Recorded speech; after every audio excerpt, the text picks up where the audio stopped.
माहौल वही, फिर पुराना पुराना तर्ज, वही पुराने लोग और आज पुराने नेता भी उन्हीं लोगों के साथ खड़े जिन लोगों के साथ आवाम को लूटने में कोई कसर नहीं छोड़ी। आवाम भावुक होकर चुनाव में हिस्सा तो ले लेती है, वोट लिए जाते हैं, फिर जो बदहाली और बदअमनी होती है उसके बारे में कभी न नेता खड़ा हुआ और न सरकार खड़ी हुई। बस पैसा कहां से इकट्ठा किया जाए उसकी तरकीबें सोची जाती हैं और एक आम आदमी को लूटने का पूरा इंतजाम होता है। आज एक आवाज उठी थी डॉक्टर्स को लेकर, कोई डॉक्टर्स का मैंने नाम लिया था, प्राइवेट प्रैक्टिस कर रहे, नेक्सस चला रहे, वही डॉक्टर्स जो मेडिकल कॉलेज के हैं, तो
उठी को लताड़ा जाता है, उसे उसकी पहचान से उसका इलाज किया जाता है तो तकलीफ होती है। लेकिन आज पहली बार ऐसा हुआ है, माफिया को, नेक्सस को रोका जाएगा। उसकी एक वजह है, बहुत सारे लोग, लाखों लोग आज गवाह है और आज भी गवाह रहेगी आवाम। इतिहास के पन्नों में लिखा जाएगा और पूछा जाएगा जब नेक्सस था तो उसे ताकत से रोका गया और इसे रोकेंगे। वही डॉक्टर जो जेएमसी को चला रहे हैं, कुछ मीटर की दूरी पर वही लोग नर्सिंग होम में उन्हीं लोगों का इलाज करते हैं। कह रहे हमारे पास स्टाफ नहीं है। अगर आपके पास स्टाफ नहीं है तो आप कितने इतने बड़े ताकतवर हैं कि जेएमसी को छोड़ने के बाद आप नर्सिंग होम में उन्हीं लोगों का इलाज करते हैं। महीनों डेटें दी जाती। आज उसी आम आदमी से पूछना चाहता हूं जब वोट की जरूरत होती है और इस सिस्टम को ठीक करने का दावा किया और आज करके छोड़ रहा हूं। यकीन जानिए, या तो ये सिस्टम के अंदर बैठकर सिस्टम में काम करेंगे लोगों के लिए। उस नेता को भी बताना चाहता हूं जो गरीब के वोट के लिए अपना दामन फैलाता है। आज उसी गरीब की सुनवाई के लिए तुम एक ऑफिसर के खिलाफ खड़े नहीं हो पाते और खुद को नेता समझते हो।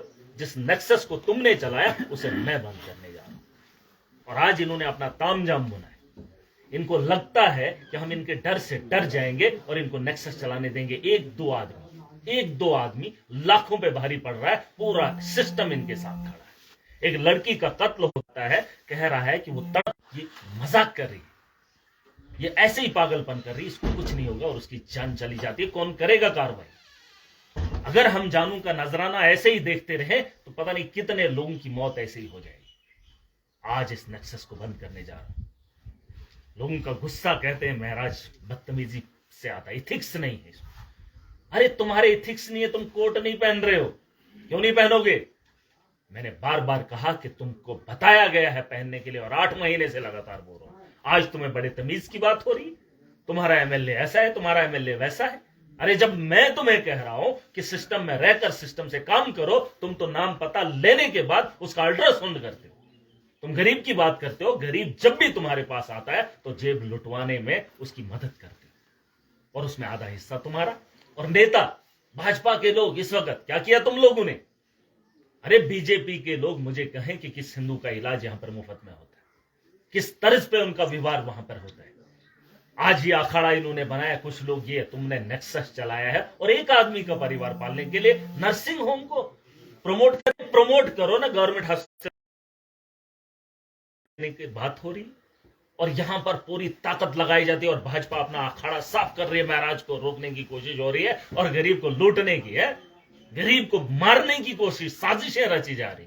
इस तर्ज पे राजनीति हो रही है। अरे ये तो इनका काम था, बगल में इन लोगों की राजनीति थी, इन लोगों का दौर रहा, और उसी दौर से लेकर अभी तक एक आम आदमी परेशान है। आज जुमे का दिन है, गरीब का बड़ा दिन आ रहा है, और आज हिम्मत की है हम लोगों ने, और मिलकर इन्होंने पूरा तांडव मचाया है। पूरी एडमिनिस्ट्रेशन, महराज मलिक प्रोटेस्ट कर, अरे प्रोटेस्ट क्यों कर रहा हूं? मेरी कॉन्स्टिट्यूंसी है, मेरा इलाका है, मेरे दायरे में आता है, मैं अपनी कॉन्स्टिट्यूंसी की जिम्मेदारी उठा रहा हूं। अगर तुमने आज तक उठाई होती तो महराज को घर से निकलना नहीं पड़ता, आवाम को सड़कों पर उतरना नहीं पड़ता। आज डॉक्टर के खिलाफ हिम्मत क्या कर दी तो सब फीके पड़ गए।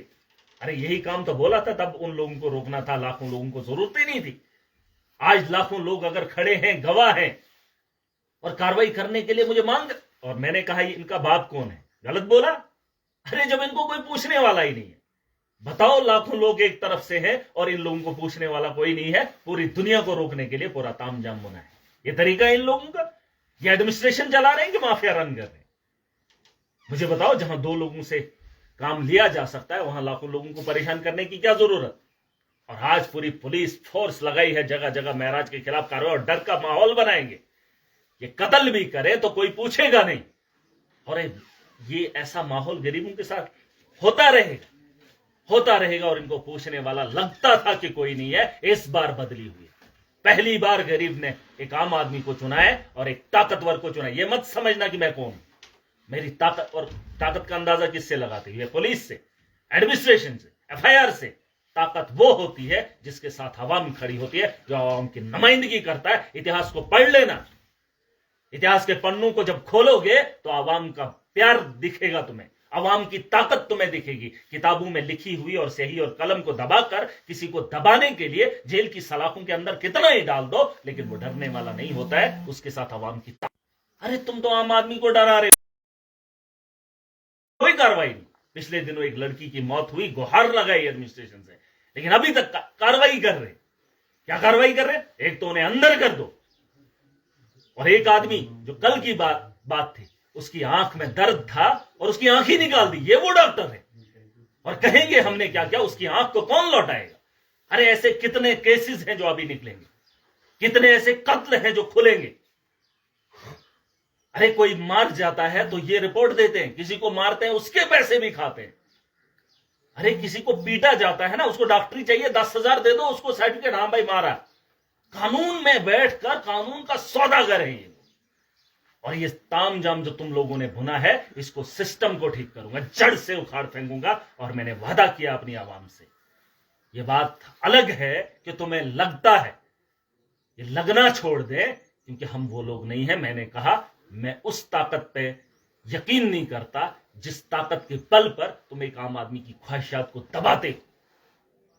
पता कर लेना, जनता की ताकत होती है, देश आवाम का होता है। अरे जो लोग तुम्हारे पास आते हैं, लोग ही नहीं आएंगे, तुम्हें डॉक्टर कौन कहेगा? और अगर तुम्हें तकलीफ हो रही है, सिस्टम में बैठकर तुम वहां पर ड्यूटी नहीं करोगे तो वहां बैठने की जरूरत नहीं।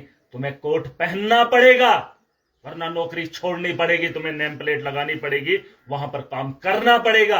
वहां पर रिक्वायरमेंट क्या है उसे लाना पड़ेगा। तुम्हें आदत होगी ना पैसा खाने की, तुम्हें भी मौत का मजा चखना। तुम्हें लगता है हम डॉक्टर बच जाएंगे? कौन डॉक्टर बचा? अरे तुम गरीबों को डरा धमका कर मौत हो भी जाती है उसको रेफर करते हो। यहां कोई घर में मर जाता है, फिर डॉक्टर सर्टिफिकेट देता है, नहीं उसकी डेथ हो गई। अरे हम हॉस्पिटल में पहुंचाने के, अरे हमें भी पता है जिंदा कौन है मुर्दा कौन है, तुम्हें तो पता ही नहीं चलता है कि मरने वाला कौन है। एक आम आदमी आपसे बेहतर जानता, और तुम्हें लगता हम नहीं मरेंगे। डॉक्टर क्या मरते नहीं है? और तुम्हारा इलाज यहां पर नहीं होगा, तुम बैरून में भी नहीं करा सकते, क्योंकि ऐसी बीमारियां होंगी जिसका इलाज लाइलाज हो जाओगे। और उससे ये देख लेना, ये बड़े बड़े लोग यहां अगर बीमार हो जाएंगे, सीधा शिफ्ट। यहां जीएमसी में कौन जाता है? मेरा कोई नहीं जाता है।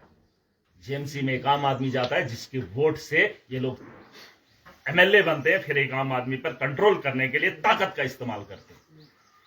इन लोगों से सवाल पूछो जिन लोगों को आज तक तुमने चुना, और कितने वो हालात बने, उनका भी हिसाब इनसे लेना पड़ेगा। और मैं आ रहा हूं, को बता रहा हूं आवाम को, आज पीछे कदम हट गए तो यकीन जाना आने वाला कल तुम्हारी मुसीबतों से भरा होगा।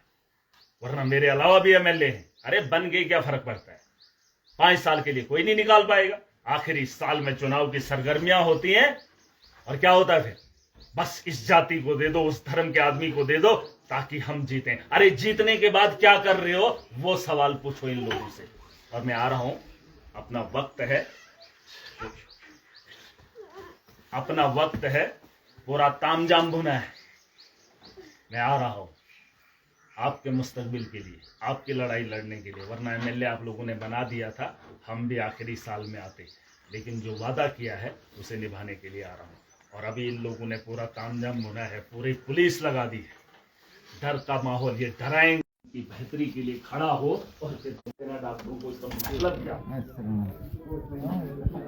पहनना पड़ेगा।